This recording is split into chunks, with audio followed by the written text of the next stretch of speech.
All right. And my third question is, what kind of schedule do you have to ensure that all of your teacher evaluations get done on time?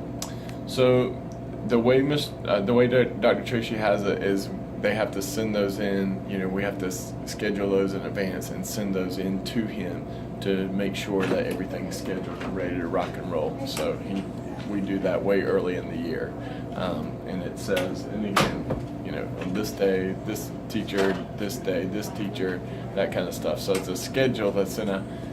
Things happen, it may not 100% fall out, but at least you've gotten thinking through, hey, this is a beginning teacher, this person needs 4 evaluation, this teacher is basically a tenured teacher, even though we don't really have those terms here, you know, but this is a long-term standing teacher here at Kestrel, so we might not evaluate them as much.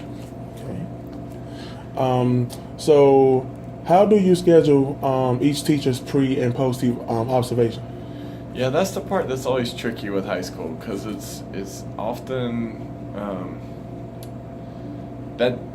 I think that's the hardest part for any administrator in high school is making sure that the pre and post does happen. It's best practice, but sometimes the pre might be, hey, I'm coming to see you tomorrow because. Or just don't forget that, you know, you're on the schedule tomorrow to get evaluated, and then that might be all. It's not a formal. It's not as thoroughly followed in terms of pre and post as you might think. Whereas post is really, here's what I saw, here's what we can do better, here's what, you know. You never want to make pre and post to be about a checklist or a check in the box, but sometimes the pre would definitely be more like, hey, we had a meeting. You remember that?